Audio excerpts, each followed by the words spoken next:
and sweet world, and welcome to the No Dunks podcast on the Athletic Network. It's Thursday, November 3rd, 2022. I'm J.E. Skeets here in the Classic Factory, and alongside me, as always, Tess Mellis. These boys are into anime now. We're making anime. Next to Tess, it's the bearded one with Top Shot Hot Boy, Drake Irving. Ayo! Ayo! That one's for you, J-Mac. Yeah. That one's for you, buddy. And over yonder, making the magic happen, super producer, JD. Hello. There he is, and here we are. Shout out to the stream team. Shout out to J-Mac. He was calling me out, saying my AOs lacked energy. He was right. He was right. I was trying to downplay the AOs, if I'm being quite honest, but the people want to hear a loud AO. That's what they're going to get. Hell yeah. Stream team live right now on YouTube. You love to see it. Hit the like button if you haven't already. Subscribe if you haven't done that. Come on, let's not get crazy here. And comment away. Share the show. If you have questions, send them in. NoDunks@theathletic.com. You can tweet them in at NoDunksInc. That's INC on the end. And go get your No Dunks merch. Like this sweet shirt, Good Morning Sweet World, at NoDunks.com.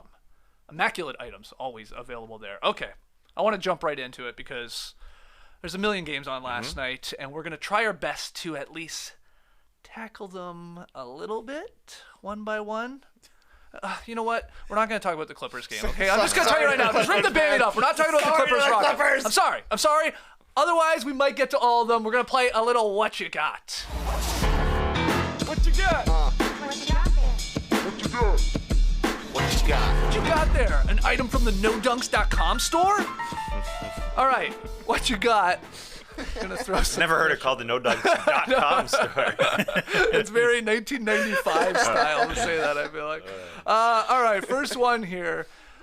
Bigger shot, guys. I'm getting right into it. Bigger shot last night in the association. Miami Heat's Tyler Herro's game-winning three with like second and a half to go against the Kings, or the Lakers' Matt Ryan in the corner at the buzzer to force overtime against the Pelicans. What you got, Tess Mellis? Easy answer. The Lakers' Matt Ryan.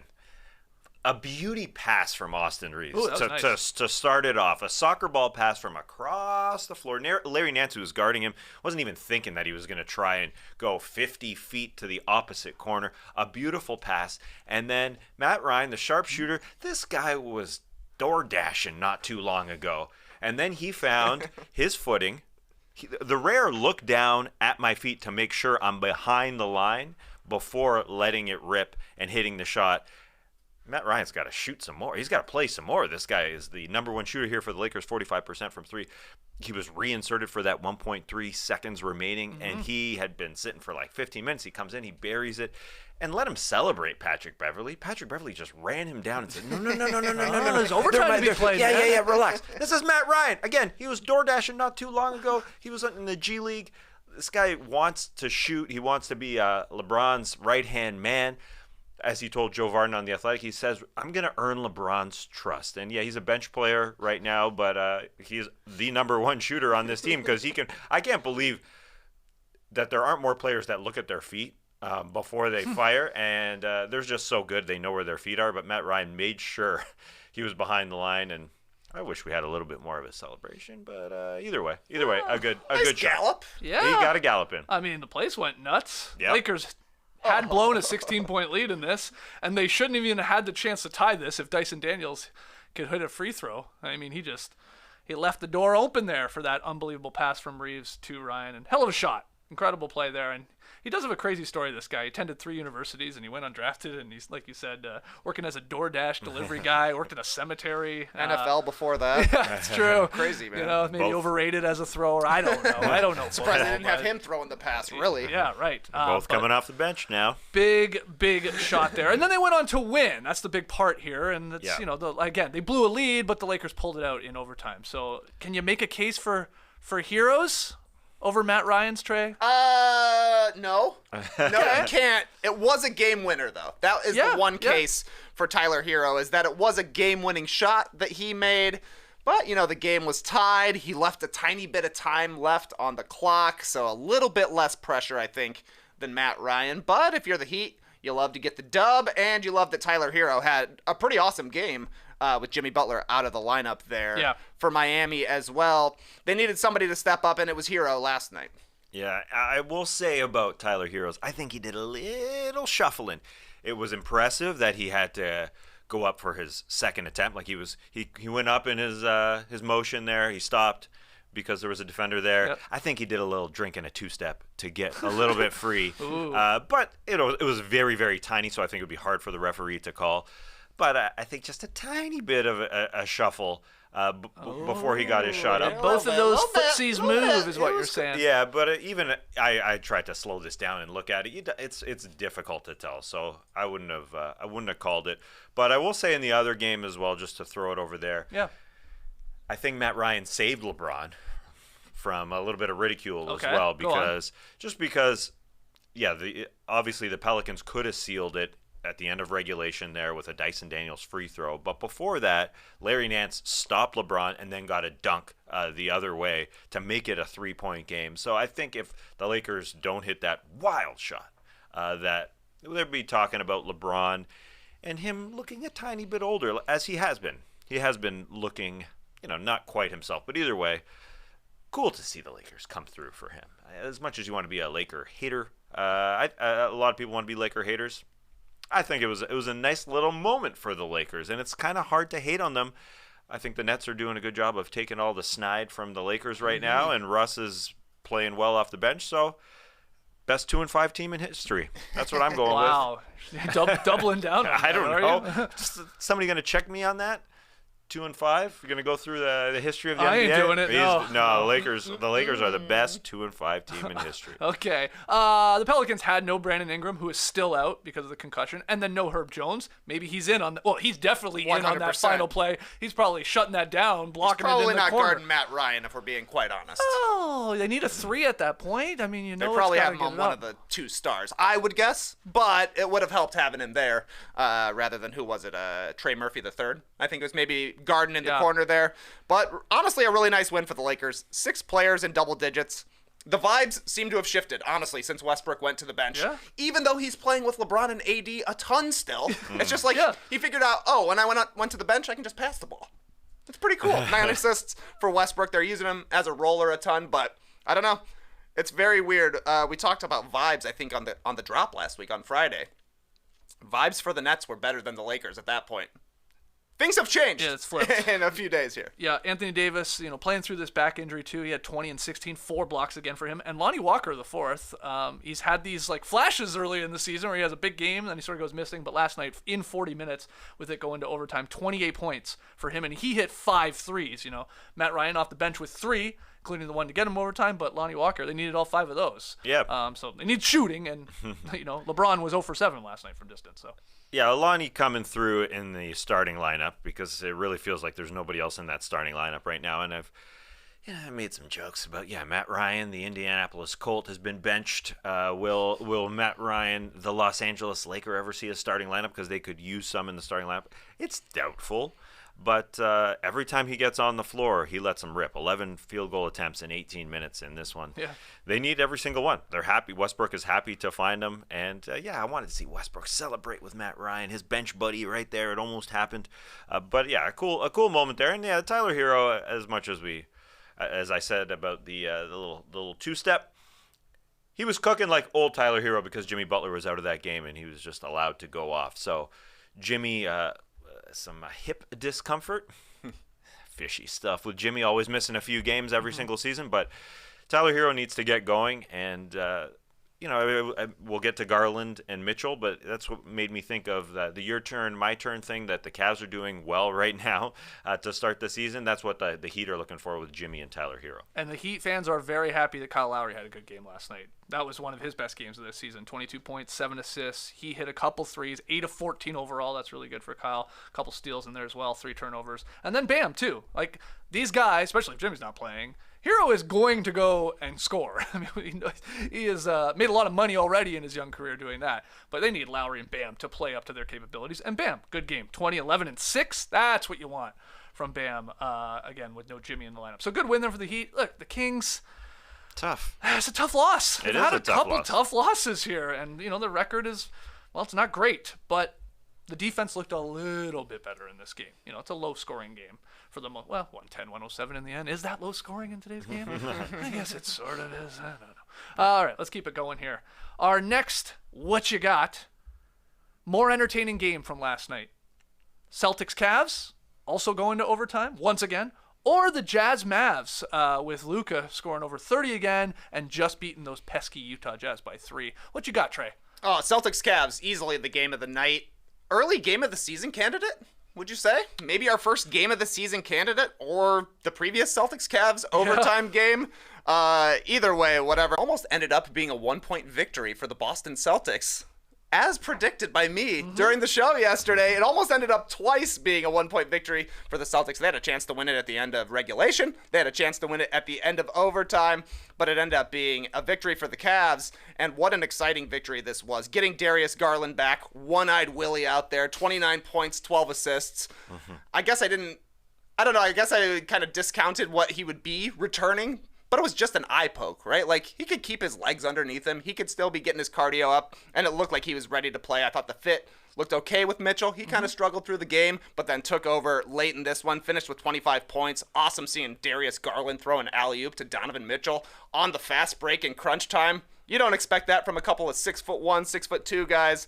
That was wicked to see. Jason Tatum at the end of regulation. Monster dunk on Jared Allen. Could have got the foul call. Yeah. I like to see a no call in that situation.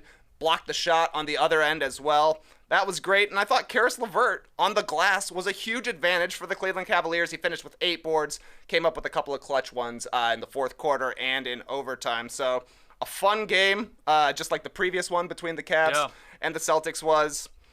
Maybe they could meet in the playoffs. We'll see when it all comes down to seeding. If so, this could be like Bulls versus Celtics 2009. We're going to overtime every single game. Exciting stuff. Absolutely amazing for Darius Garland to be playing in his first game with Donovan Mitchell, essentially here.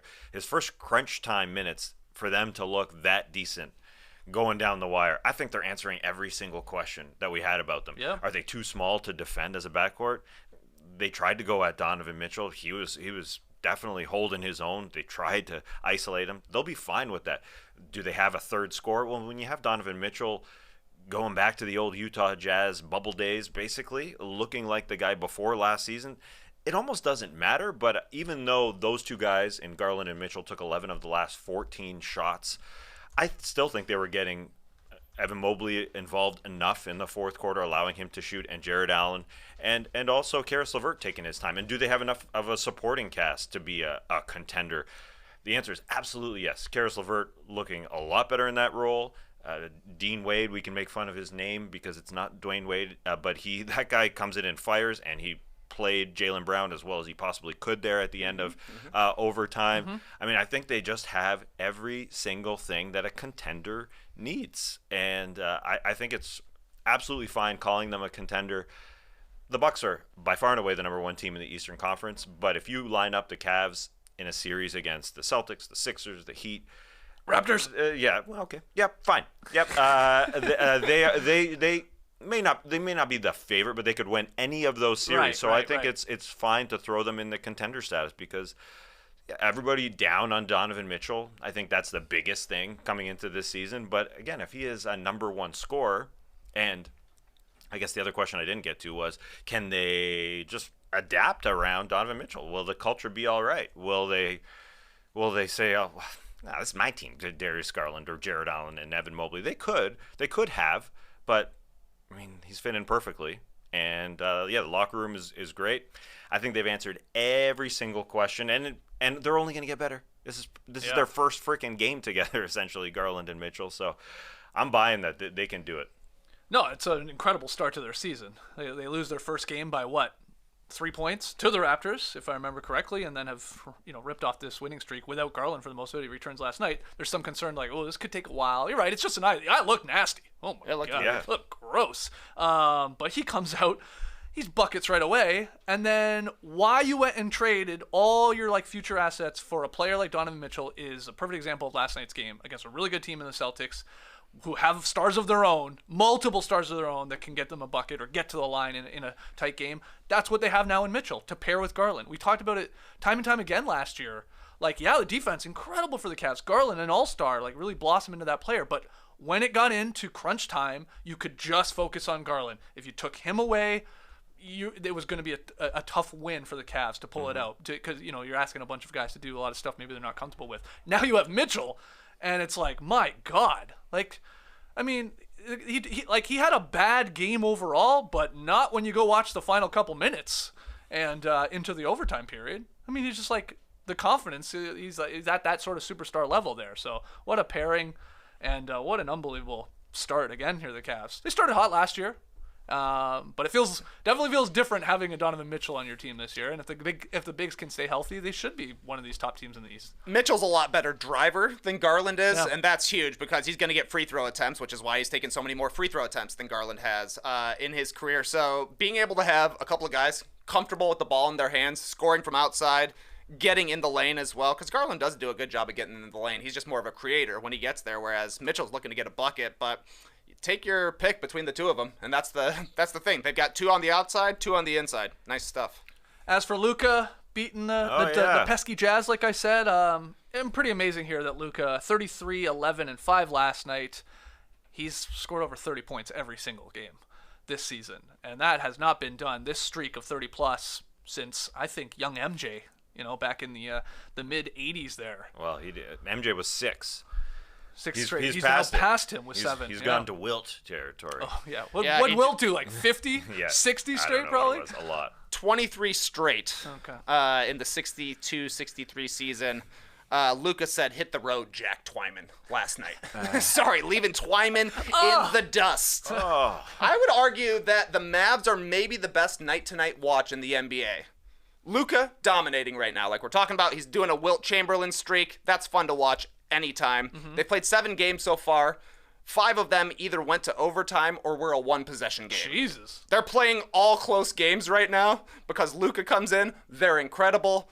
Things don't always go as well when he's sitting on the bench. Fourth quarters are a bit of an adventure right now for the Mavs because it's all coming down to Luka, but you're getting close games and you're getting monster highlights every single night, so you got to be watching the Mavs. I'm sure a lot of people are, but keep doing it. Yeah, and then this was a great quote from Luka after the game. When he's asked to reflect on this streak here, these 30-plus point games to start the season, Luka rubbed his beard and hesitated before answering. Way to set the story there, AP report. Here's Luka. I don't know. I'm just trying to win games. The player that scores more, you're going to win the game. I think today was one of the best games that I've played. I'm not forcing a lot, and I'm sharing the ball. The player that scores more, you're going to win the game. The player, not the team. The player. This guy is a team. He is the Dallas Mavericks right now, I think is what he's getting at. Yeah. But I did like the passing. I think that was an important part of his game. And on the other side, Jordan Clarkson had 8 assists. And I know I feel like I'm already repeating myself when talking about the Utah Jazz and why they're executing. It's because everyone can make a play, but everyone can only make a play if they have the ball. And I think Jordan Clarkson is doing something that he's never done in his career, and that's be a playmaker. He had 8 helpers, season high for him. He's averaging 5.6 assists per game this season. That's double his career average. So he is just one of the boys with the Utah Jazz. If everybody is sharing, then Kelly Olynyk can make a play. Then Larry Markkinen can make a play. If it's old Jordan Clarkson, then it ain't happening. But him and Conley sharing the duties, and that's why they're 6-3. They are still tough out, and they could have easily won this game as well. So I don't know. They're not going away. Right. They're not. They'll still be in every single game. They're also one of the great league pass watches, although they don't have a Luka. I just looked it up. 8 assists for Jordan Clarkson. That is a lot for a guy like him, but not his career high. Had 11 in his rookie season with the Lakers. And he's had a couple games where he's had 10 as well. So, but 8, obviously a season high, and a lot of years that would be a season high. That's a lot of dimes for a guy like Clarkson. All right, our next one here. Let's get 3 games in here. All right, and just jam them in. More impressive road victory. Was it the Hawks in MSG coming back from like 23 down? Was it the Grizzlies in Portland last night? Fun game. Or was it the Wizards on the road in the very early start time last night in Philadelphia? No Joel Embiid, but KP and Beal having good games. Hawks, Grizzlies, or Wizards, Tass? More impressive road victory. Yeah, the Phillies bumped the Sixers start to pretty early. I was looking for no hits because there was a no hitter in the World Series yesterday, so I was looking for Whoa, a no-hit. hold on. Yeah, Serious? yeah. There was a no-hitter? The Astros no-hit the Phillies. Team no-hitter? Combined a no-hitter, yeah. Six strong to start the game, but it's a no-hitter. When you do it in the regular season, I don't like calling it a no-hitter when it's a combined one, but when it's the postseason. That's pretty amazing. World Series, yeah. So pretty cool. Listen, I too got on the old tube at whatever it was, 7:30, and I said, "Whoa, we're in the third quarter. This must be an error." I saw people tweeting about the game, and I was like, "What is going on?" At like 6 o'clock. Yeah. So listen, it's a long night. I didn't watch that game. I can't really comment on that game. Okay. I'm going to be entirely honest. Okay, yeah. The Hawks-Knicks one was just the one that was wild to watch the way it went from a 23-point lead to the Hawks just running down the throats of the New York Knicks in that third quarter. The Knicks only scored 10 points in that third quarter to turn this game around. I don't know if Julius Randle was having some flashbacks to losing to the Atlanta Hawks in the 2021 playoffs there, but he looked bad. Trey even left this game with 8:40 left in the third quarter because he got hit in the eye area. Came back with the goggles. No goggles for Darius Garland. Kind of surprised by that, by the way. True, You don't see that in the NBA very often. Just a huge eye and nothing on top of it. But anyway, third quarter. That was the Hawks. That was, you guys have been down to a game, and it just doesn't feel like the Hawks ramp up the defense. That third quarter, it wasn't just Trey going to the bench. It was just the entire squad and the Knicks not knowing what to do. Jalen Brunson did not look like a rock in that quarter. No. That was the DeJounte Murray show. That's what you think of DeJounte Murray, getting in the passing lanes, running it down the throat. He ended up with 36 big ones, and how many career high for him. Mm-hmm. Yeah. And was it 6 steals? I think so. End? Yeah. So it's hard to say. Did the Hawks ramped up the defense, or is it the Knicks falling apart in this one? The Knicks still don't play their best players, and that's frustrating for their fans. Obi Toppin had a great game to start. Didn't come in very early in the third quarter, and then the Quentin Grimes, he's coming back. He should be taking Fournier's minutes. Anyway. It was a pleasant surprise to see the Hawks playing defense. That's what it comes down to for me. Yeah, and we had just talked about, because we had seen it with our own eyes, both down at the Fortress and then the other night, I forget who they were playing then, where they just sort of rolled over and died. And they could have done that in this game, and they didn't. Helped out by the Knicks coughing the ball over every single possession there in that third quarter. Yeah. Like, they had 10 points in that third quarter, you said? They had 10 turnovers. Yes. Which is insane to do. They missed all 9 of their threes. Tibbs just sat there and watched the world burn, too. I mean, Tibbs is not going to be long coaching the Knicks here if this continues. Like you're saying about who should be playing more and all of that. Yeah, Grimes is hurt, giving so up that's... big leads. Yeah, that's true. Yeah, but anyway, it was nice to see. The point of that is the Hawks showing some fight to get back in there and led by DeJounte Murray, especially when Trey wasn't out there for a good chunk of it. Forcing a ton of turnovers is going to be the way that the Hawks have a good defense. So seeing them active is great, and seeing a good game from Murray, I think, is awesome too, because he's become one of the best post-game quotes in the league. He said post-game, "I'm a confident player, and I say that in a very humble way." This guy's Connor for real. Never stopping out there. Great line from him. Speaking of no-hitters, Sixers also threw a no-hitter last night. They were pretty weak inside against the Washington Wizards. Yeah, you like that? Yeah, that's Wizards, what we needed. 57% from the field, only turned the ball over 7 times. No Embiid, so the Wizards went crazy inside. 68-38 points in the paint advantage for the Wizards. And yeah, the Sixers were playing small ball, but they were playing small ball with George Niang. They were playing small ball with Montrezl Harrell, and they should have been playing small ball with Paul Reed. So kind of the same thing as Tom Thibodeau and Doc Rivers. The rotations are coming under fire right now. It was good to see Maxey get hot for the Sixers. I feel like he does that when they're able to play small and they're able to play a little bit faster, but a weird effort from the Sixers. Maybe it was because the game was moved up a little bit earlier and they didn't have Embiid out there, but there was no sort of resistance at all for Washington. No. Yes, that's the no-hitter reference we needed, Trey. I knew you'd come through. On the Knicks side, top tip. We talked about the Quentin Grimes thing, playing younger guys. He's also will always play a center if he's got one available. And they look just big and stiff out there with Isaiah Hartenstein coming in for Mitchell Robinson, who was in foul trouble. So that was also a problem. That's the thing. I don't think he'll adapt to just play small like a lot of teams are doing it in the modern NBA, and Hartenstein just has difficulty playing out there with perimeter players. But DeJounte Murray, as you said, I think he probably had on his brain, it's New York. They could have traded for me as well this offseason, and there was some tiny bit of rumors there, although the Spurs surprised everybody. But he's one of those guys to keep something on the shoulder there, a chip on his shoulder there to make it go. But that's one of the things about playing in Madison Square Garden, that the Knicks have a bit of a disadvantage in a weird way, because everybody wants to play in Madison Square Garden. Everyone wants to show out and have a big game. And DeJounte Murray obviously was on his freaking game yesterday. You never know when a guy from Ireland is flown over to Madison Square Garden, sitting in the crowd. That's what I'm saying. Got to play your best. And I know we're pinging around here a lot, but there's a lot of talk about Lauri Markkanen. Wow, all-star Lauri Markkanen. Get him in there, The numbers are incredible, right? Yep.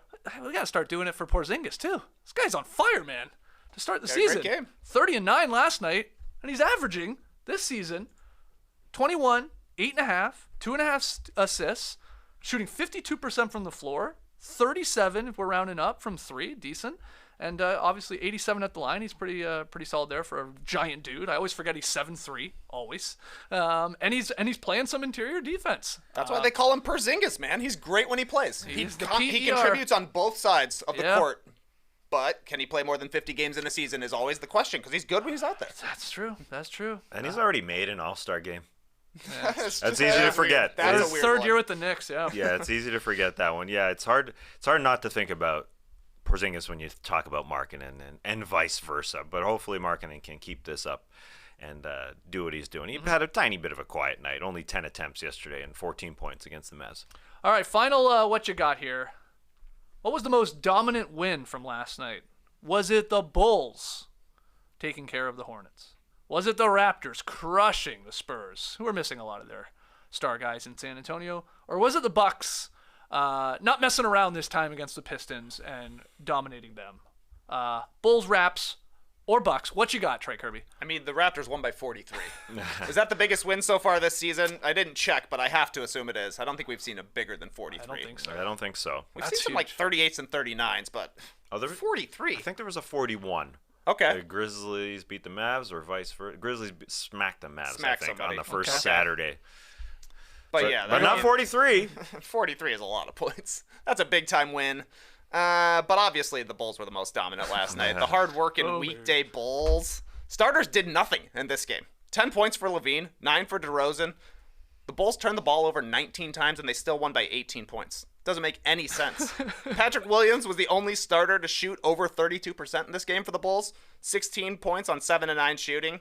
He just seemed to realize, I'm actually stronger than most of the guys that are guarding me. They had McDaniels on him. He's twice as wide as McDaniels. Put him in the basket. Why not? Bench was great for Chicago again. 16 for Goran Dragic, 10 for Derrick Jones Jr., and 17 to lead the Bulls for Javonte Green. There's 5 Javantes out there. 6 Bulls finished in double digits.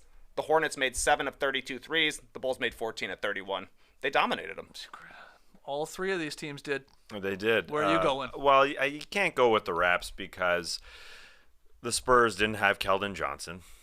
So, they didn't have their... Or Devin Vassell. Their best player, their best shooter. So, I won't choose that one. They're playing really well right now, though, I will say. The Raps. I know they're playing a bunch of nobodies last night there in San Antonio, but they're cooking. Spicy P had a triple-double in 3 quarters. Boucher, monster off the bench. Check your wallets right now, everybody. Check your wallets, because OG probably took it. Guy's on fire stealing the ball. He's looking like the young Kawhi, where you're like, he's baiting people into steals now. Oh, my God. He had another 5 last night. I think he had, 5 the game before, too. So Leading the league in steals right now. Yeah. So they just look... They look like a damn good, scary team right now. What's wild is they look better without Van Vliet, because there is no small guy out there. Gary Trent Jr. is their smallest guy, and he's like 6'5", 6'6". And he's not that... he's their worst defender out there, and he's not even that bad. Ooh, dominant win. Dominant win, and it's nice to see when Fred goes down that they have a guy in Scotty Barnes who can essentially act as the point guard. Yeah. Him and Siakam. Yeah, Siakam is the center of the universe, but Scotty can just take over. surprised Gary Trent is 6'5". Doesn't feel that way. But OG and maybe I've rounded up. Is he 6'4"? No, that's what Basketball Reference says, 6'5". Okay. And now that they're actually measuring guys before this season, you can buy into that. He's not the shortest I think he would be is 6'4", but they're actually measuring people now. He's a skinny 6'5", I think is the thing. Like he's very skinny to me, so it makes him look shorter. Or maybe it's because that makes sense. No, maybe it's because the Raps play all giants probably. generally. So he So looks you're like, small. oh, that guy's tiny. But Pascal Siakam has been in OG Anunoby's ear. Apparently, he's telling him you're special on the defensive end. Like you can do anything you want out there, and he is. The Kawhi comparison is good. Sometimes the steals per game is a little bit of an empty stat, but OG's near 3 per game. I think that's for real because he's that good. Him and Shai Gilgeous-Alexander have sort of been up there. DeJounte Murray, Fred VanVleet's up there. Then it comes to Dennis Smith Jr. when you're rounding out the top 5, and that's where you get into some empty stats. I mean, he's locking down this year, man. He's locking down as a bench don't player. Don't you say that about Dennis. Who gets the stat? The poker or the corraller? Well, didn't we have somebody, was it in the stream team or tweeted at us? It should be like football when it comes to the steal. Like they do half sacks. They do. When two guys wrap up a quarterback like Matt Ryan. Yeah. Well, why don't we have half steals of the poker and the corraller? The lazy scorekeepers. They just don't want it. That's true. More math. Yeah, just 1.0, I guess. Yeah. Also in football, you have so much time. Oh, let's figure it out. 40 seconds before the next play. I was at a Falcons game. Danielle said, "Whoa, this is exciting," and I said, "Really? Have you gone to a basketball game?" Right. She likes the stop and start and the stop and the start. Really? Of a football game. Yeah. I mean, it was fun. There's lots of bells, lots of whistles there in Mercedes-Benz Stadium. It's a lovely stadium, great facilities. It's great. But Falcons, they're not as good as that 4-4 record. Don't buy it. Jeez. Come on. The NFC is down, Tass. They got a chance, man. I know they got a chance, They're but gonna they're going to get popped. Anyway, Yeah. the Raps should be up. I hate to be down on the Raps because their defense does look absolutely great. So what's your answer? I guess I don't know. Oh, it's got to be the Bucks then. It's got to be the Bucks. 6-0 at home. Can these guys get on the road a little bit? Yeah. 6-0 at home, only 1-0 on the road. It is weird. They've had a very strange schedule, but they matched a franchise record the Bucks have here with their 7th win to open the season. And they had just played the Pistons. It was a really close game. And Giannis says, "We're not messing around here tonight." Did you see what he did in the first quarter? He had 15 of their 31 points, and he was just like, it was one of those holy shit. He just wants to get this over with right now, and it was wild. And the Pistons, they were there, but it was weird that the Bucks were leading at half, even though they were shooting 2 of 21 from deep, and they were up because they were killing them in the paint. A lot of that with Giannis, 34-14 at the half in the paint, just a half, and they had the lead by 9. And this is, they are definitely not being talked about a lot here, the Bucks, which is pretty insane that they're perfect and they don't have Middleton or even Connaughton, who is one of their better shooters. These guys are That's out 2 of their top 7. That's easily crazy. Middleton, you could go through other teams and we would be, in a lot of cases, we'd be like, oh my God, this team's undefeated without blank. Maybe even the Cavs. We talked obviously a lot about them. They didn't have Garland basically for this entire season up until last night, and they'd only lost one. That was the one he played. They don't have Middleton. This guy's a 20 to 25 point per game scorer, in his sleep, and they're still taking care of business here. They are. When you're doing tiers, they have to be at the top. They are the top tier. Yeah. They are the top tier by themselves. They've been so dominant that the only thing you really hear about the Bucks right now is that their schedule is too easy. They're like, hey, how come these guys never play? Yeah. How come they never go on the road? How come they get to play all the bad teams? They're going to start, I think, 9-0. 7-0 right now. They got the Timberwolves on Friday. Ooh. They got the Thunder on Saturday. Then they come to Atlanta to play the Hawks on Monday. I'm going down to that. That's going to be a good game. You're going to see a Hawks win. 3rd game in 4 nights. Bucks going on the road for that one. That's the first loss of the year for the Bucks. Hold on. You're telling me these next 2 games are also at home for Milwaukee? No. Oh, They play at Minnesota Friday, and then they play at home against Oklahoma City. Then they come back to some traveling ATL. there. Yep. All right. We'll see. Let's call it there with the what you got. So let's hear your answers in the stream team. I know you guys are chiming in. If you're listening or watching later, let us know in the comments or tweet them in. Your answers to those what you gots. We'll take our first break. When we come back, some NBA news. I can't deny it. I was legitimately thrilled when JD sent the ad rundown this week because Grammarly is back. Yeah. Our old friend. The Classic Factory loves Grammarly because when our fall schedule fills up with activities and obligations and classics, even a small time saver can feel like a big help. Grammarly's all-in-one writing tool makes clear, concise communication easier than ever, so you can be confident and efficient writing emails, reports, presentations, and even YouTube shorts. Wasn't too long ago, Grammarly dropped me an email and said I hadn't been writing lately. Step your game up. Turns out I was inadvertently logged out. So I popped in my credentials and boom! Comprehensive spelling, grammar, and punctuation suggestions, plus instant proofreading. I love you, Grammarly. Get more time in your day with confidence in your work with Grammarly. Go to grammarly.com/nodunks to sign up for a free account. And when you're ready to upgrade to Grammarly Premium, you can get 20% off just for being our listeners. How easy is that? That's 20% off at grammarly.com/nodunks. Are you wasting money on subscriptions? 80% of people have subscriptions they forgot about. I am 100% in that camp. I even set reminders on my to-do list to cancel my subscriptions, and I just ignore those reminders. It's more of a do-do list, really. It does nothing for me. If only there was a tool to cancel the subscriptions I didn't want. Well, there is. You may have heard of it. It's called Rocket Money, formerly known as Truebill. It tracks all of your expenses, and because of it, you will no longer waste money on subscriptions you don't even use. Do you know how much your subscriptions really cost? Most Americans think they spend around $80 a month on subscriptions, when the actual total is closer to $200. I know that affects me. That's right, you could be wasting hundreds of dollars each month on subscriptions you don't even know about. Rocket Money takes care of that. Well, how does it work, Tass? Well, here you go. The app shows all of your subscriptions in one place and then cancels for you whatever you still don't want. Rocket Money can even find subscriptions you didn't even know you were paying for. You may even find out you've been double charged for a subscription. To cancel a subscription, all you have to do is press cancel, and Rocket Money takes care of the rest. Get rid of useless subscriptions with Rocket Money now. Go to rocketmoney.com/nodunks. Seriously, it could save you hundreds per year. That's rocketmoney.com/nodunks. Cancel your unnecessary subscriptions right now at rocketmoney.com/nodunks. All right, back with the boys in the Classic Factory. Some NBA news for you guys. First one here. Kyrie Irving and the Nets released a long joint statement with the Anti-Defamation League, there you go, on Wednesday, denouncing all forms of hatred and oppression a week after Kyrie posted a link to a film considered by many to be anti-Semitic. Kyrie and the Nets will also each donate $500,000 to causes and organizations that work to eradicate hate and intolerance.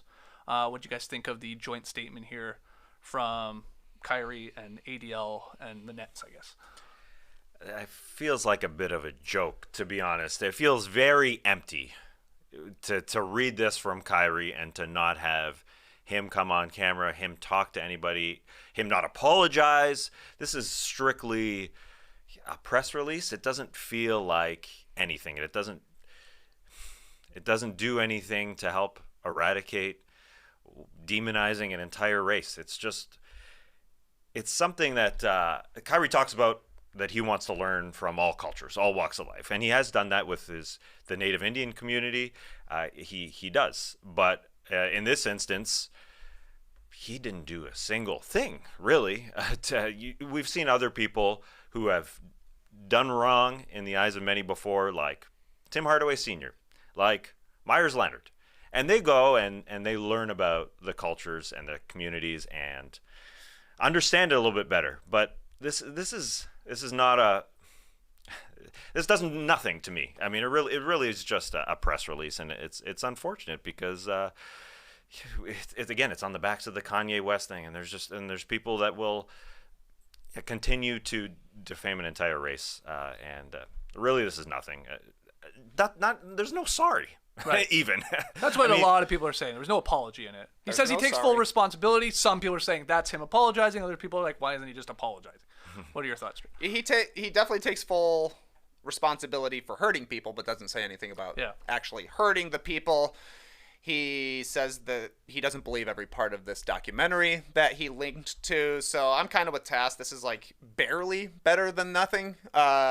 but I assume he's going to eventually have to answer questions. So Yeah. I would like to see the Nets make him available to the media so they can ask him, what do you not believe about this? What do you believe? And how do you think you hurt people? Questions he definitely needs to answer. Yeah. Moving on here, there's nothing official yet. As far as I know, we are live here, but Woj reported on ESPN's Get Up program that the Brooklyn Nets could hire suspended Celtics coach Ime Udoka as early as Wednesday. What day is it today? It's Thursday. Today is Thursday, right? Yeah. Yes. So yesterday was Wednesday. Today is Thursday. So Woj, what happened? But I guess it could happen soon here. Woj told Greeny, quote, Udoka could be on the bench by as soon as this road trip on the weekend, end quote. And, Shams, our guy at The Athletic, was saying back on November 1st that it was looking like it was going to be Udoka, even though Sean Marks in his press conference said, no, we haven't made that decision yet. So we're waiting to find out if it is. For those that don't know, have been living under a rock, Udoka was suspended in September, not that long ago, as a result of having an intimate relationship with a female member of the Celtics organization. To use the Celtics words, it was a volume of violations of the team policy, and I think the woman later accused Udoka of making unwanted comments toward her. Otherwise, there is still a lot of what really happened with this situation, Udoka and this woman with the Celtics, or women with the Celtics. But yeah, what are your thoughts here if the Nets are moving forward here with Udoka? I know we've talked about it already over the last couple of podcasts, but anything to add? I guess the Nets said to themselves that maybe the better PR move is to pretend that we're vetting Ime Udoka before we hire him.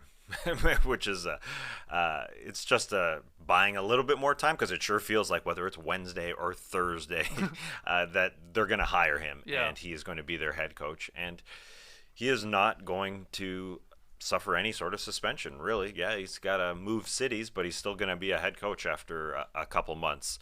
It's a very interesting thing where one business, the Boston Celtics as a business, decide we're suspending this guy, but then somebody else says, well, we're okay with it. And so it's going to be so many different issues, so many different personalities bubbling up in that Brooklyn Nets locker room. I find it hard to believe that it's going to go right in any way, shape, or form. This is it's a very Brooklyn Netsy thing, though, to do this. Yes. Yep. Another awkward headline coming for the Nets, and I think another awkward press conference for Sean Marks, if he sticks around for it, which I do think is a question, but considering the previous relationships with Marks and Udoka and Durant, maybe he does. But yeah, there are definitely going to be questions that Ime Udoka and Sean Marks are going to have to answer about his tenure coming to an end with the Celtics. And I mean, I think it's a little indicative of how happy the Celtics are that somebody has taken Udoka off their hands, that they're not even asking for compensation. The guy was a good coach for him last year. Took him to the finals, and they suspended him. Usually when a coach goes from team to team, you get some sort of draft pick compensation or something. They didn't even ask for it. They're like, this is your problem now. You deal with it. You answer all the questions. So that's going to be a tough thing for Sean Marks and the Nets to do. And I think we will probably hear leaks about what actually happened with Ime Udoka when he finally goes to another team, similar to the way you hear locker room stuff, when a player gets traded or something. Highly encourage everyone to, if you have an Athletic subscription, hopefully you do. If you don't, go get one, theathletic.com/nodunks. Kelsey Russo of The Athletic wrote a really, really well-written column on this Udoka probably going to coach the Nets, speaking about this potential hire and what is this if they do move on or move forward with Udoka? What are they saying to the women that work in their organization who could be affected by such a hire? And is it a slap in the face of the women that work there in the league and stuff like that? I think you should go read it if you haven't already. And then there was another article, I think it was Jason Lloyd, talking to Marcus Smart about this whole Udoka situation. And I felt like Smart was a lot of us, like, he was confused by this whole thing. Like, he was like saying to Lloyd, like, Smart was like, we just thought he was coming back. He was suspended for a year. He did things against the team policy, and now he's going. Like, what? So very confusing, this whole thing. But he's not there yet. He is not their head coach as of 10:49 here on Thursday morning. Right? I felt like yesterday was a Thursday. Absolutely. I feel like today's a Friday. All week has been off. Now, why is that? I have a theory. I like the Monday Halloween. Well, Monday Halloween, but yeah, we flipped over to the new month, of course, this week. I like the first to always be on a Monday. I think that should be the rule. We just always start the first on the Monday. That's why we're off a day here. So, hold on a second. Do you want every month then to be 28 days? Because that's the only way it works. Absolutely, I love that idea. I like it too. People complain about a shorter Survivor season, 26 days ain't 39 days, but if every month goes to 28 days, I think it's good. Okay. What do you think of that? Let us know in the comments. Up or down? All right, this is an interesting piece of news. Overtime Elite has signed a media rights deal with Amazon Prime. The streaming network will air 20 games in each of the next 3 seasons. TK, you were telling me the other day, hey, Skeets, let's go down to an Overtime Elite game. Gotta go to the OTE. Because they record it, or they're going to be broadcast here from Atlanta. They play the games here. What do you think about this? Yeah, I was saying we got to go because it's impossible to figure out how to actually watch these games outside of clips on Instagram. Yeah. So now that they're going to be on Amazon Prime, peep it with our eyeballs, see Amon and Oscar Thompson, 2 top 10 picks. Yeah, I think it's going to be exciting. OTE, I don't know anything about them except for that they're here. So I feel like we should go because I kind of regret not going to see Anthony Edwards play in high school when he was still local. We saw him win. It'd be nice to say. Maybe we can say about these guys. But the most interesting thing to me is that this shows Amazon getting into the basketball streaming game. They've got football already. They've got MLB already. They've got WNBA. I think they do some overseas NBA action. Obviously, I don't know. But now they're going to be putting future NBA players on. We know that the NBA rights deal is coming up pretty soon. Yep. They're going to want it on NBA rights. So we might be talking about a new presentation from Amazon Prime, and this will kind of be the test, seeing what Overtime Elite does. Yeah, it's also going to test my remote control skills, having to jump around apps to watch every single game. It's a test. It's a new challenge in today's day and age. You got to watch games on every app. It is cool for Amazon to be jumping in to offer another competitor. But what's really cool is OTE being this mature, this established in just year 2. Yeah. This is just year 2. The league started, you call it a league? I guess. Yeah. Last year. And yeah, I just read about it from Johnny Hollinger, who goes down to scout, essentially, because there are a lot of players who go on to play in the Summer League, who potentially get drafted, as you mentioned there, the Twins. Lots of guys who go on to play even in the G League. And I see that shiny building driving down the highway there on the 85. It looks like a nice little facility. spot to watch a game. So I could see some cameras in there making it happen for Amazon. But not only are they airing some of the games, but they also have invested in OTE to make it definitely a league that can rival not only the G League but college basketball. So again, to be in year 2 and to get a TV rights deal, it's not even, is it a TV rights deal? Well, it's a streaming deal. Yeah. That's what I got to go with. Live sports with Anyways, Amazon. and obviously, as Trey said, an extension of this is potentially a bid for professional basketball. Oh, yeah. That's coming because Real GM the other day had the headline that the NBA is preparing to sell a package of streaming-only games under its next media rights deal, with the bidding to likely start at $1 billion a year. So, major streaming companies like Amazon here, Apple, you got to assume that they're going to want these live sports. That's $1 billion a year to stream these games. So they are making them some money. The other thing I would add to this, I read in the article from, I believe it was Mike Vorkanoff at The Athletic, Amazon's going to air an Overtime season-long unscripted series, too, with the part of this that they'll be working on. So, a little Hard Knocks-like thing, maybe? I don't know. They've been doing really good. Drive to Survive? When I'm TikToking, which isn't very often, but I see the social media accounts from OTE. They are big on it, like Instagram and TikTok for sure. They're good at it. Yeah. So I could see the Hard Knocks move being a good one. Final piece of news here. Slip this in at the buzzer. Shams tweeted this morning, for the first time ever, all 15 NBA games on Monday, this is this coming Monday, will be available to watch for free on the new NBA app. All 30 teams are playing November 7th, ahead of having Tuesday off to encourage voting on Election Day. So, all 30 teams playing on Monday night. Now, I found this out last night because I just said I was thinking of going down to the Hawks game on Monday. And my buddy Jared asked me, and I was like, yeah, I'm in. So I'm thinking, let me just check the schedule. Probably 7 or 7:30. They're usually 7:30 starts here in Atlanta. I was like, yeah, I'll just double check that. 8:15. what the hell's going on? We don't got a World Series game here to worry about. No. 8:15 start. I was very confused. I was like, that's got to be a typo. And so I looked at the NBA schedule, and sure enough, what Shams, is saying, all 15 teams, all 30 teams and 15 games are playing, but they're all staggered by 15 minutes. We start at 7 o'clock, then the next game starts at 7:15, next game starts at 7:30, and so on. Crazy. Think we'll have 15 buzzer beaters that we could all watch? No. They should. They should rig it that way. Rig it. Rig it. Rig the hoop. But anyway, rig the game. And then no games on the Tuesday because of Election Day. Yeah, what's going on here on the Monday night with the 15-minute? The staggered why? thing is very weird. Is it so are they attempting a red zone? Court cuts? Maybe they're gonna Crunch time? the crunch time situation. I guess Yeah, that's the try it out, I possibility. guess, is the idea, right? It's like an slight NCAA tournament scheduling here. Right. Yeah, so you don't miss the action. You don't miss those final 5 minutes, in theory, of each game. What do you think, Trey? Any thoughts on this experiment here?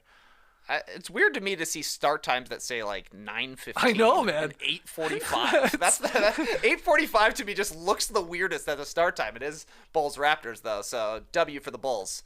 It's a Monday, so that won. But I don't know if there's 15 games on. You can't watch 15 games. You can't do it. You physically can't do it. Oh, you bet. It's impossible. It's literally impossible. I mean, there was 11 games on last night. It's impossible. You can't do it. But you can Even if watch they're 15-minute stagger drops. You could watch, in theory, the final 5 minutes. final But 5 minutes. First 5 minutes only. Well, first only 5 minutes. guaranteed first 5 True, minutes. true, Yeah, true. Who knows about the fouls? Yeah, that's the thing. Yeah, that's a good point. Not every game is going to be 2 hours and 5 minutes. You know, it's gonna vary. But I do like them at least, making it an event out of literally nothing. You know, like this is just a random Monday night. They didn't have to put all 15 games on. We don't need that. Like it's rare to see 30 teams play in the league. Even on opening night, they don't do that. Yeah. Yeah, they try and do it before Thanksgiving when there isn't any games on Thanksgiving, but this is rare. Yeah, give it a whirl, though. They're trying something. I guess it is for watching those last few minutes, and I guess we could do it. Maybe we should just have a crunch time here. Well, hold on. You want to live stream us watching the first Yes. 5 minutes of every game? No. Last 5 minutes. Last 5 minutes. Yeah. Oh, so you want to do our own crunch time? Yeah, our own red zone crunch time. I Wow. mean, we really don't have to do much because we're not going to be broadcasting the games here in the Classic Factory. We'll just Classic be watching time. it. I don't know if I can trust your remote skills. You said Yeah. you got problems finding the Amazon app. Struggling. Yeah. No, I'm not saying find the Amazon app. It just used to be really easy to switch between channels. And it did. It absolutely did. Yeah. I mean, now you got to hard press the old menu button on the Apple Yep. TV to jump all the way to the menu. That's fine. I'm okay with that. But listen, then you got to log in. Anyway, it's just not as easy. It's just not as easy. More clicks. More clicks. Things can go wrong. Sometimes Things are better on the those NBA app. remotes are nuts too. Things are better on the NBA app. Yeah. Since That's the part. Like, let's not gloss over that part. I guess this whole experiment on the Monday night, you're gonna be able to watch for free on the new NBA app. So they're teasing you. That's what they want to get you in. They want to get you in. They want to get you in, I then they want you to pay that $99. There you go. Yeah. There you go. I didn't know that. Yeah, I didn't know that. Okay. Okay. Let's take our final break. When we come back, pick 'em results and a very interesting tweet of the night that spurs a great question. So it was Hoko this past weekend at Lincoln School. That's what the kids are calling homecoming these days. God, Hoko. Yeah. Okay. Yeah. Yeah, Okay. Hoko. I don't know. It's Hoko. okay. It's fine. It's fine. That's how he Lincoln posted pictures from it, and he used the tag Hoko. It's like, all right, Hoko. Anyways, it was time for me to step up and be a dad for once and buy my son a suit. So yeah, normally I don't mind performing my fatherly duties, but suits, definitely not my thing. Way out of my comfort zone. I have to Google how to tie a tie every time I tie a tie. Anyways, I was immediately overwhelmed, kind of freaking out, so I started Googling best places to buy a suit in Atlanta, and then I realized in my panic, we're probably going to have to leave the house. But then it hit me. Indochino.com, baby. Yeah. That's how stressed I was about this. I forgot about one of the OGs of ad partners for us. So I just tossed link in my iPad and said, Go to Indochino.com and buy yourself a suit. Boom. My work is done here. Dad achievement unlocked. All I really had to do was break out the measuring tape and jot down his stats. The rest was up to Lincoln. And he had some decisions to make. Color. Favorite fabric. Favorite style. How do you want those lapels? Vest or no vest? Make it a tux? Oh, you know he clicked that box. And luckily, he knew what he wanted going in. A black suit, burgundy shirt, and no tie. Yes. He could have got it monogrammed, but decided against it because, frankly, that suit's going to be Jack's in about 6 months. Let's be honest. Oh, right. Pass me down. Yeah, exactly. The kid's 6'2", he's still growing, and it does not care about basketball. It's very, very sad. But for now, the suit looks fantastic on Lincoln. There's really nothing like having a tailored suit. So design your perfect suit with Indochino and get $50 off any purchase of $3.99 or more. You bet your ass we use that promo code NODUNKS. That's promo code NODUNKS at Indochino.com. INDOCHINO.com. Promo code NODUNKS. Off of that Indochino ad and the Hoko line for Homecoming, Rap Stallion here in the stream team said something that I always think of too. He thinks of Hobart Covington when that ad comes on. Instead of Robert Covington, Rocco, as they call him, Hobart. Or Hobart, I'm not sure how you would say it, Covington. I agree. I do the exact same thing, Rap Stallion, so you're not alone out there. Hoko. Okay, let's get to pick'em results from last night. We had that very entertaining Celtics-Cavs game, and Tess and I had Boston to cover. It goes to overtime, and they lose, so Cleveland gets the cover and the win, of course. Trey goes to 1-1, same as Tess. I'm 0-2, looking for my first win here in November. What's tonight's game? Only 2 games on the schedule tonight, and they're not on TNT on Thursday night again. I was just an old man saying I don't like the jumping in and around apps, but I also like my TNT on Thursdays. Yeah. They're giving up another day to the NFL, just conceding it, bending the knee to the NFL. That's a little ridiculous. Come on. They own Monday. They own Thursday now. They own Sunday. What day is NBA Day? I guess it's Tuesday, because TNT has Tuesday nights. They've basically converted now from Thursday to Tuesdays for the first few months of the season. Then they'll go to Thursday, I guess, when football's done. But own a day! Own a day. Yeah. Come on, Thursday was Thursday. Hey, Wednesday's a big night. It is. Wednesday's a big League Pass night, though. Yeah. Yeah, it's a big ESPN League Pass. and then League Pass. ESPN League Pass. There's no big desk where men sit at and tell you that they sort of like the sport, as Charles does. You know, that's Sort of. that's I don't know. Let's make Tuesday the day. Get a giant desk. Twice as big as the desk they have now. I like that. 4 games on Tuesdays. A double header. double header. Yeah. Monster desk. Start at 7, 8, 9, and 10. I just need a big desk. Anyway, What's the game? One of the games on NBA TV.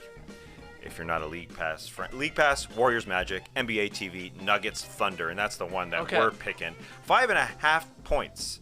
The Thunder are getting at home as the dog, so they can lose by 5 or less and still cover against the Nuggets, who are coming to town. Skeets and I think that the Nuggets will bounce back after their loss. I changed my pick in the doc this morning. I had OKC, and I said, I'm not feeling it. I got to go against my gut right now. Oh, anti-gut. Yeah, so that's what I did. OKC, man, they're on a winning streak. 4, right? They're hot, yeah, I They're think 4 so. and 3. Yeah. Yeah, some underwhelming opponents, but yeah, they're playing really well. I just think that Denver bounces back, but I'm a little Trey's worried got who's OKC. going to slow Jokic on the OKC Thunder. Yeah. If he wants to, he could bully them. Yeah. Oh, no doubt. That's mostly a graphical swerve, but I do like that the Thunder are getting 5.5 points. Yeah, That's sure. chunky, and they've got the future MVP. Out with the old, in with the new. Right. Oh, passing of the torch tonight. That's right. Jokic will give it to Shai Gilgeous-Alexander. All right, let's get to Tweet of the Night. Tweet of the night. Wow. A lot of NBA talk already. So this tweet of the night has nothing to do with basketball. Pretty much, it comes from Simone Responding to a "What's your most benign, unpopular opinion engagement farming tweet?" Simone replies, "The average spork is 2-spoon dominance." Wow, that's a great. I never great thought take. that, but it is totally true. You can't use those tines on the end of a spork. You can't stab anything with a spork. Try it, and that thing will fold in half. Yeah, it's 80% spoon. Some have the knife built in on the side too. That's like that's too 5% crazy, man. knife, Too dangerous. 15% fork. That's where I put it. 80% spoon, 15% fork, 5% knife. The ones with the Slicer. Yeah. You should just so carry good. around a Swiss Army knife and eat with that, because that's what you're eating with. Is there a spoon on a Swiss Army knife? If you get one of the high class ones, maybe. Wow. I don't know. They could put anything in there. The Swiss are crazy.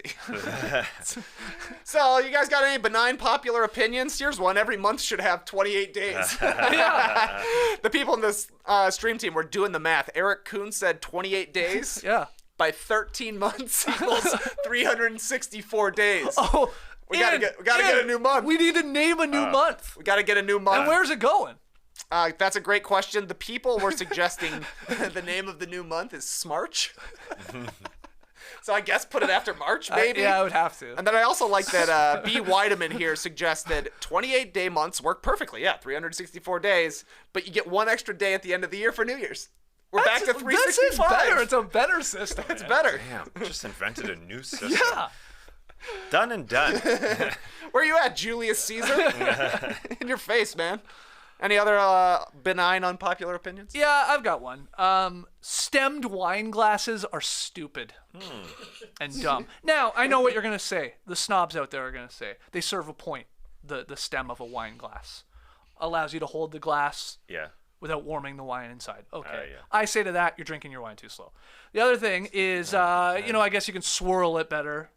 That's a certified douche move. So we don't need the stems. We don't need the stems because and here's the cons for them. They break way more easy than any other glassware you have. You can't don't even think about putting it in the dishwasher. And then do it yourself. Do it yourself. You'll probably break it in the sink. You're too strong. You don't know your own strength. You're too strong. And buddy. they're much more of a pain to store, I think. I just love a nice Italian, Portuguese, small little juice glass for wine. That's the move. So stemmed wine glasses are dumb. It's a good one. Yeah, I can't argue that much. Did you say about the temperature stuff? Well, yeah, Like the how you warming. warm it? Yeah, the warming of the hands. yeah. I mean, that's the only argument. Just drink it faster. That's why you like a small coffee mug, isn't it? I absolutely, and I love a small little glass like that. JD, chime in here. I know you drink a lot of wine. What are your thoughts on this? How dare you? What are you talking about? What? I don't drink that much wine, do I? You're always putting it on the edge of your That's couch. true. I do. I enjoy a glass of wine, and when I drink red wine, it's in a cup, like a Portuguese little tumbler or whatever. Don't you like filling it up more often too? I like that. And nobody knows how much you're drinking. It's sort of hidden by your hand, you know. I do. But- I know how much you're drinking. There are a lot of empty bottles out by the recycling bin for months. What are you talking about? Hey, they don't do glass recycling. You got to take the gotta jar. take it. Exactly. Take it to Those the that's jar. like 3 Otherwise, you months throw it worth. in the garbage. Yeah, I'm not doing How that. garbage. crazy is that? Yeah, driving it to the recycling, and also I'm on the box now. Box wine. Yeah, because I'm the only one drinking it, so it Oh. actually stays fresher longer, and I could go like a week without having a glass, and then, but a white wine, I like a stem. Keep it cool. What about like a Stella beer glass in a stem? What are your thoughts there? Oh, You know how it gives you yeah. it gives you in like a it's a That's stem. a stem It's glass. just The branding. glass. It's branding. It's branding. That's all it is. Yeah. But what It's about fine. what about putting your nose in it? Being a really smellier. You gotta put your nose in it. Smelly. It's true that they're bigger and it does oxidize it and all that. I know. I know. I'm drinking out of a box, so what do I'm I not care? drinking good wine either. Like Yeah. we're drinking cheap wine, and we're loving every minute of it. Yep. Wink, wink. Wink, wink. Wink, wink. Oh, wink. That's a good joke. I no longer have the wink service, but that's a good joke. Man. Wink's not. It's cheap. Wink's not cheap, is it? No, it's actually It's not. pretty expensive. No, we got a Lidl now. Shout out to Lidl in the neighborhood. You know what a Lidl is? What's that? No. It's a grocery store. Oh, okay. Yeah. I believe it's German, I think. It's all, it's like, you know what it is? It's like a no frills in Canada. Yeah, it's an sort Aldi of just, remix. Yeah. You don't know what they're gonna have when you. Anyway, they have cheap wine. I'm in. Yeah, it's very, very affordable. I do that at Trader Joe's. Yeah. I listen to the Trader Joe's podcast, and they get me excited for their $4 wines. $4. Wow, Yeah, that's it's very cheap. ridiculous. R.I.P. to my man, $2 Chuck, Charles Shaw. There you Down on go. us from heaven. What about you, JD or Tass? I mean, do you have $2, benign, unpopular opinions? NBA related, even if you want. I don't know. You know, I do. Many. I thought one would come to me. I didn't write one down because I thought I'm just gonna go off the cuff, but none are coming right now. None are coming. There are some. There's definitely one in there. I have, hold on, many. I have many. I didn't write them down. I Yeah. thought they would just come to me, and now you they're know. not coming to me. No, they're not. Exactly right. Yeah. All right. I mean, I thought something would come from the spork, but it did not. JD, do you have You got any? one? Yeah, any- I'm also. I didn't write anything down. I didn't think it was gonna. Well, in the doc it said NBA related. I was like, I don't have to worry about this one. Here's an unpopular opinion: is that last night was the worst episode of Survivor of the season, and everybody gets mad at me when I start hating on Survivor. But I love the show. But last night's episode was not my Save favorite. save it for No Buffs, which we're good. recording I'm in surprised. 2 hours' time. For all you Survivor fans, go subscribe to No Buffs on YouTube or wherever you download and listen to podcasts. There it is. JD's going to crap all over this episode. I didn't think it was that bad, but we'll get into it on No Buffs. I have some NBA ones, I guess, unpopular opinions. It's one we've argued about before. I don't even know if it's that unpopular, but all NBA selections, like first, second, third team, they don't mean anything. You made the All NBA, it's all that matters. I knew Doesn't it. matter. I knew it. What? That those NBA, all NBA you guys talk about every year just means nothing. I knew it. Okay. And I was always too afraid to ask. It's like, what does this Don't be mean? afraid. It doesn't mean anything. It's a pretend team that nobody plays on, and who cares? Exactly. I knew it. Another one is this is about wedgies. Okay, I think wedgies should go to the offensive team. I don't think we should jump it up. I don't think both teams should have a team at getting a chance at getting the wedgie. Give the ball. We applaud the wedgie here on the show, so give them another chance to go back-to-back wedgies. Wedgie sticks. Give it to the team that just shot it. What happens when the team blocks it? I guess give it to the defensive team. I actually think it should go to the defense. The defense should get the ball because that's a stop. That's a missed shot. Yeah, but we here in No Dunks World, we like talk about wedgies as much as we possibly can. We think it's a good thing, so we should applaud the offense for giving us a wedgie. Give them another crack at it. I mean, the defense. Why don't we applaud them for forcing a shot that turned into a wedgie and give them the reward of trying to get their own wedgie? Okay, on a block wedgie, I'm with you. Whoever gives us the wedgie keeps the ball. No jumps is what I'm getting at. It's still 100% jumps, right? Yeah. Because they have changed the rule in terms of a challenge. So when a play is challenged, let's say a shot goes up, and the team that's closest to the ball after the challenge or has the ball in possession gets the ball. Yeah. It used to be a jump on a challenge, but Yeah, you're right. they've made a judgment call whoever has the ball. So that's a nice little. I think that's fresh for this year. I think so. Which is nice, but they haven't changed the wedgie. No wedgies, because I believe we still jump it up. Yeah. I think they should make a judgment call as to whoever is closest, if it's a defender, whoever they think is going to get the ball. Well, see, I was gonna come on here and say wedgie sticks, live ball. Live ball Go get wedgie. it, boys. But then I'm like, that goes against what we always say. Let it breathe. Let's get a good camera shot of it. Let's get some commentary on it. So if that so I'm going against what we usually say. I hear what you're saying. Quite often you'll see a mid-ranger get wedged, a three-pointer get wedged, Yeah. and the only people who will possibly corral that ball are the defense. There's like 3 people there waiting for that wedge. Well, this is controversial. This is good. Waiting. So it should just leave it up to the referees. We need more referees looking at the video, looking at a monitor, getting Bill Kennedy in there. The wedgie goes to that team. Wow. Okay. Because Billy likes his pauses. He does. He's He great, does. though. He's got a great voice, too. Oh. Great lean. Similar sort of vein here where we're talking about like challenges and like referees looking at the monitor and stuff like that. We should, I don't even know if this is unpopular, but get rid of all looking at the monitors and go in and talking to Joe Borgia in New Jersey. Let the player shoot it. Shoot for ball? Yeah, shoot for ball. We do it in pickup. It's fun. It's great. I would love to see the best shooters in the world. Wherever you want them to shoot from. I don't care. 3-point line, even deeper. Like, just do that. Speed the game up a little bit. Be fun. Man, just bang bang calls where we're not sure. Like, who's that out on? All right, home team shoots, or maybe it flip flops in the game. I don't know. Whatever you want, shoot it. Just give it to them. There you go. Shoot it. You can't tell me people would not be into that. I would get boring fast, I do think. But it's not more boring than taking also a 5-minute break true. to look at it. Yeah, exactly. You're getting rid of reviews, so that's a good idea. I think it's just quicker. I got it. Sorry, to get away from basketball for a sec, because You thought of one. well, yeah, They're all in there. You got one. No, I've said this before. I'm trying to keep it fresh here on a 16-year program. I want every single thing we say to have never been said before, and I have said it before, that I hate getting gift cards for restaurants. Hate it. Despise it. interesting I take. don't want to have $15 left on a gift card and have to think about, do I? Should I? Will I? Oh, we'll deduct it from the bill. I just would rather not. It's too much work. Way too much work. How about this then? I give you a $100 gift certificate Yeah. to what do you like? You did once, actually. Where did I give it to you? It was a restaurant conglomerate. The main one being the Cheesecake Factory. Oh yeah. Your wife loves the Cheesecake Factory. She does. Okay, so I give Ironically you. or unironically, I'm not sure. I give you a $100 gift certificate to the Cheesecake Factory. You go, you have a nice meal, you spend $55. Here's my certificate, sir. Or your card. Please allow me to bring in my $45 certificate next time. Certified. No. Here's what I'm saying. This is Yeah. what we should do. So now you have $45 left on this card. Yeah. You should be able to, with your phone and your Venmo, go boop.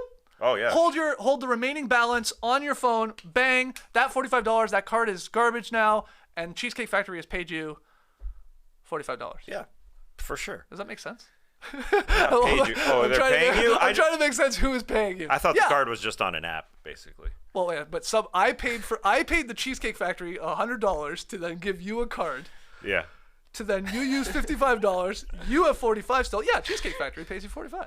Thanks. That's awesome. That's a great idea. It goes a into lot. your Venmo. It's a lot more. You're gonna use it. That's a lot of cheese. You can use that Cheesecake Factory. Anyway, also, two-handed bowling. Bullshit. That's bullshit. You should not be able to put a second hand Right. on a bowling ball. Not even a kid. Okay, kid.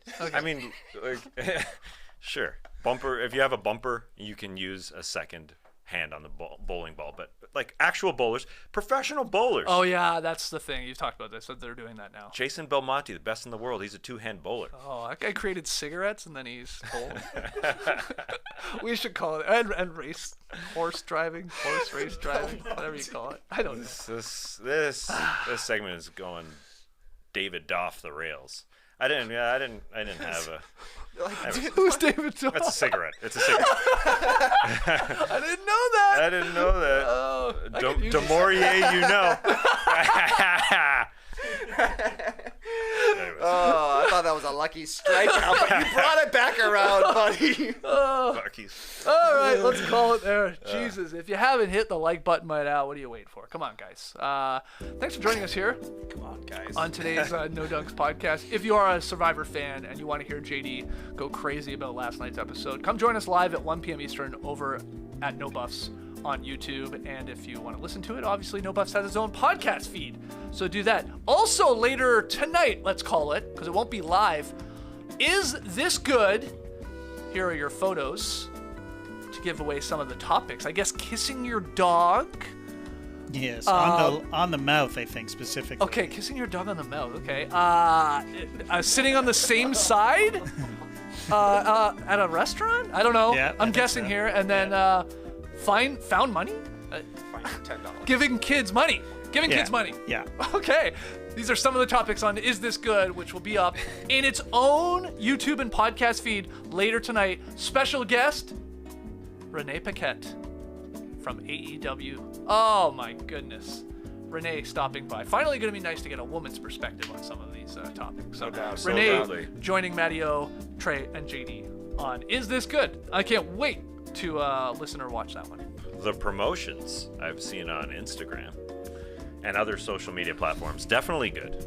JD producing some slick videos. Very, very nice. Branding for Is This Good? Yeah. I like the yellow. We're talking about most improved player this year. Wow. MIP, most improved podcast. ITG Branding. for MIP. All right, start it up. Okay, Clipper Bros. You heard it here first. Have a great time. Turn up. Love you guys. Awesome. Thanks for joining us. And I was going to name some cigarettes, but you know what? That's disgusting. Forget it. That's it. Brace the day, people.